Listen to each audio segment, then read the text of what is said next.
Hello everyone, welcome again. This is part 19 of घटना चक्र। और इस वीडियो में हम आयोग और समितिज़ के बारे में डिस्कस करेंगे कि कौन कौन से कमीशंस और कौन कौन सी कमेटीज़ 2022 और 2023 में चर्चा में रही। यहाँ पर पहला टॉपिक है बहुपक्षीय विकास बैंकों को मजबूती देने हेतु G20 विशेषज्ञ समूह। यहाँ पर एक समूह बनाया गया है MDB, मल्टीलेटरल डेवलपमेंट बैंक को मजबूती देने के लिए। इसमें क्या है, भारत की G20 अध्यक्षता के तत्वाधान में यह गठित किया गया है और इसका उद्देश्य क्या है, एक उन्नत MDB इको प्रणाली का रोड मैप तैयार करना। और इसके सह संयोजक कौन कौन है? लॉरेंस समर्स जो कि हार्वर्ड यूनिवर्सिटी में प्रोफेसर है, और NK सिंह जो कि 15वें वित्त आयोग के अध्यक्ष हैं। तो ये इसके सह संयोजक हैं। नेक्स्ट है राष्ट्रीय पेंशन प्रणाली में सुधार हेतु समिति। ये एक कमेटी बनाई गई है और इसके जो अध्यक्ष है वो कौन है? वित्त सचिव TV सोमनाथन है। नाम याद रखना है बस, कौन सी कमेटी के कौन हेड हैं। नेक्स्ट है तुअर दाल के भंडार की ताज़ा स्थिति की निगरानी हेतु समिति।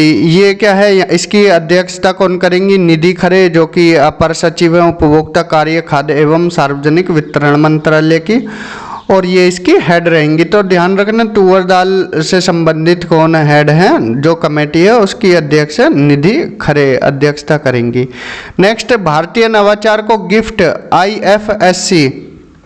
IFSC में स्थानांतरित करना विषय पर एक विशेषज्ञ समिति बनाई गई है और इसके जो अध्यक्ष है, अध्यक्षता कौन करेंगे? RBI के पूर्व कार्यकारी निदेशक G पद्मनाभन। ये नाम याद रखना है बस, और कुछ याद नहीं रखना। अडानी हिंडनबर्ग मामले की जांच हेतु समिति, ये जो अभी चर्चा में रहा है, हिंडनबर्ग कमेटी चर्चा में रही। इसकी अध्यक्षता कौन करेंगे? इस मामले को सुलझाने के लिए भारत में तो अडानी हिंडनबर्ग जो ये मुद्दा आया है, इसकी अध्यक्षता करेंगे अभय M सप्रे। तो ये नाम याद रखना, उच्चतम न्यायालय के पूर्व न्यायाधीश न्यायमूर्ति रहे हैं अभय M सप्रे। नेक्स्ट है 22वें विधि आयोग के कार्यकाल को बढ़ाने को मंजूरी दे दी गई है और इसकी अध्यक्षता किसने की है? ऋतुराज अवस्थी ने। बस टॉपिक याद रखना और अध्यक्षता कौन करेगा वो याद रखना, तो ये काफ़ी है। रोरो और रोपैक्स फेरी सेवाओं के लिए उच्च स्तरीय समिति बनाई गई है। रोरो सेवा और रोपैक्स ये पतनपोत परिवहन और जलमार्ग मंत्रालय के अधीन में आता है, इसमें गठित किया गया और इसकी अध्यक्षता कौन करेंगे? SK मेहता इसकी अध्यक्षता करेंगे।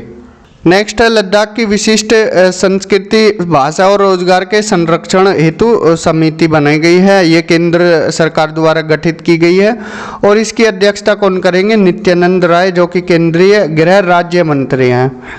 नेक्स्ट है उत्तर प्रदेश स्थानीय निकाय चुनाव में OBC आरक्षण हेतु आयोग। यहाँ पर इसकी अध्यक्षता कौन करेंगे? 5 सदस्यीय कमेटी है और इसकी अध्यक्षता करेंगे राम अवतार सिंह। नेक्स्ट है उच्च शिक्षण संस्थानों के मूल्यांकन और मान्यता प्रक्रिया को सशक्त बनाने के लिए कमेटी बनाई गई है और इसकी अध्यक्षता कौन करेंगे? कानपुर के बोर्ड ऑफ गवर्नर्स के अध्यक्ष डॉक्टर के राधाकृष्णन। नाम याद रखना, डॉक्टर के राधाकृष्णन। नेक्स्ट है स्वास्थ्य बीमा सलाहकार समिति का गठन। ये किसके द्वारा गठित की गई है? IRDAI द्वारा, भारतीय बीमा विनियम और विकास प्राधिकरण द्वारा, और इसकी अध्यक्षता कौन करेंगे? राकेश जोशी जो IRDA के सदस्य हैं।